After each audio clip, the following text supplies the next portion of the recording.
Good morning, Dreamhouse Nation. It's James Lewis of This Dreamhouse, the show that is all about the house. But we have a special guest today. We have Quin Houff from Starcom Racing. Quin is going to tell us all about Starcom Racing and, of course, about the big thing that's coming up right now, the Throwback schedule. So we are looking forward to learning more about Starcom Racing. Quin, thank you for joining us today. Yeah, I appreciate you guys having me on. So who is Starcom Racing? Starcom Racing is, it's an exciting team for NASCAR. We got a lot of new teams coming in this year, but Starcom Racing is heading into its third, fourth full-time year in the Cup Garage. And, Starcom Racing was just started by Matt and Mike Kohler from New Jersey. They were just race fans like myself, and they wanted to get more involved in the sport. Opened up their own team, and we have Derek Cope as our general manager, who is obviously someone that's been racing a long time, from winning the Daytona 500 to building engines and shocks and running his own team before. So there's a lot of different experience in it. We're still a newer team, and obviously we're smaller with only 25-ish employees, when everyone shows up to work. So we're up against it, but everybody puts their heart and soul into this team, and I'm honored to be a part of their program and continue to help build it brick by brick, and heading into my second season with them has been a lot of fun. And obviously there's been some difficult challenges with COVID and it being my first full-time rookie season, but it's been a lot of fun, and I've enjoyed the journey, and I look forward to heading into the rest of the 2021 season, and the Throwback weekend this weekend is going to be a lot of fun. That is awesome. I was going to say, we've had Derek on the show before. He ended up driving the first season for you guys. What are some of the things that you've learned from him? Yeah, Derek is, like I said, he's a well-rounded person that's been in the NASCAR industry a long time. And, last year, without having practice and qualifying, I had to lean into him a lot, with asking questions about different tracks and different strategies and looking over data with him. And he's obviously a very, very good super speedway racer and knows a lot about the aerodynamics and the way the energy works at those races. So it was a lot of fun to learn and lean on him for that, and even be able to this year go out there and run with him a little bit at the Daytona 500 this year. So it's been a lot of fun to work with him and listen to all of the experience he has. Nice. So, and then you have a great crew chief in George Church. Tell us a little bit about him. Yeah, George Church is a great guy. You won't find somebody that works harder and puts everything in, and to have a crew chief like him that's been around a long time and believe in me 100% and work together to try to build a relationship to, build the tendencies in the car that I like. That's the most difficult thing when you start working with a crew chief, is for them to not only have their setups, but be able to tweak the setups to what each and every driver likes the car to have tendencies at each individual track. So, like I said, we were up against the challenge last year without any qualifying and practice, but this year we have at least notebooks to go look back at, what we did well or what we didn't do as well last year, and try to improve on this season. So it's been a lot of fun working with him. You mentioned relationships. Any chance that Eric is related to George, or George is related to Eric? Eric, I think Eric actually worked for us for a little bit. He was our interior guy, but I think it's his son, if I have the right person, but I'm not very good with names, much like we were talking about earlier. Oh, no worries. I meant the country singer. I was just joshing with you. I was like, oh my gosh, that's his son, and he worked for you? That is so cool. No, I don't. Worth a shot. No worries. So, who are some of the other members of your team? We have Chris Stanley, who's our car engineer, and he's been with Front Row and a couple other teams before us, and Dave Jones, and someone that's been our car chief, and he's a very good guy, and he's actually from Virginia like myself, so it's been a lot of fun to work with him as well. And we got Jordan Miller, who is my interior guy, and he's actually a racer himself, racing in super and pro late models like where I came from, so it's been a lot of fun to work with him. We're fairly close in age as well. And Fabian is our tire guy, and he's been doing tires for a long time in NASCAR, and he's a very good personality to have on the team, very upbeat guy, very team-oriented. So we got a lot of great people around us here, and There's not many of us, but there's still too many to name all in one interview. But I all the completely guys understand.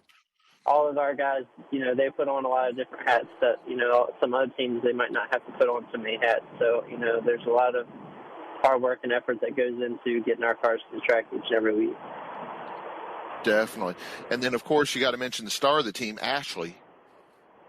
Yeah, Ashley and Gabriella up there, they got to handle the owners, Matt and Mike, a lot more than we do. So hats off to them for putting up with them and keeping me in line and keeping my schedule in line. It's been a lot of fun to work with them as well. Obviously, Starcom is your main sponsor, but you have other sponsors that you would like to tell us about? Yeah, there's a lot of great sponsors. Without great sponsors and partnerships, no race car would go on the racetrack. So, we have a great partnership with Main and Tail this year, being on the car, I believe 8 or more times. We had a new sponsor, 8 Ball Chocolate Whiskey, come on board for 10, 11 events, and obviously Permatech, Unit Storage, Creek Enterprises. There's a whole bunch of great sponsors that we have that make this possible. And this weekend, having Boss Funds Production and them allowing us to have such a cool throwback to head into this weekend and going all out with it. And it's been a lot of fun. And like I said, this doesn't happen without great businesses and partnerships supporting our team and our vision. So I can't thank them enough. Speaking of the throwback, what is that? Tell us a little bit more about it.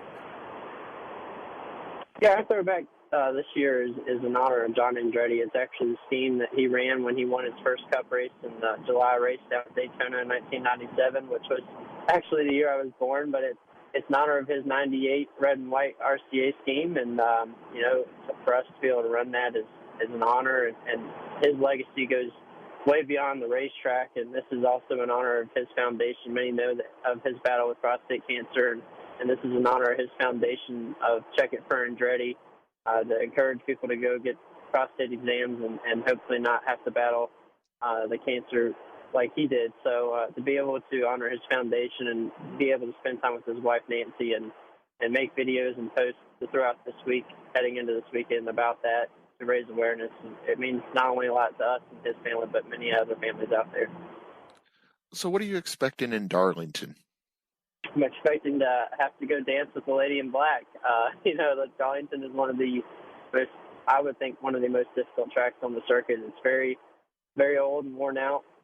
There's a lot of tire strategy, and there's not a lot of room for error. As you know, many people would go up there and run right against the fence. So, last year I had to head in there with no practice at all and go race under green flag conditions for my first laps, and I felt pretty confident in how we did. However, this year the package is a little different. We're going to have a low downforce 750 horsepower package, which is different from our high downforce package we ran there last year. So it's going to be a little different yet. So it's going to take a lot of work. We've been putting in a lot of time looking at data from past seasons and watching past races as well as sim time. And, I know the guys back at the shop are working their butts off to get the car as good as we can to fire off and have a good day down there.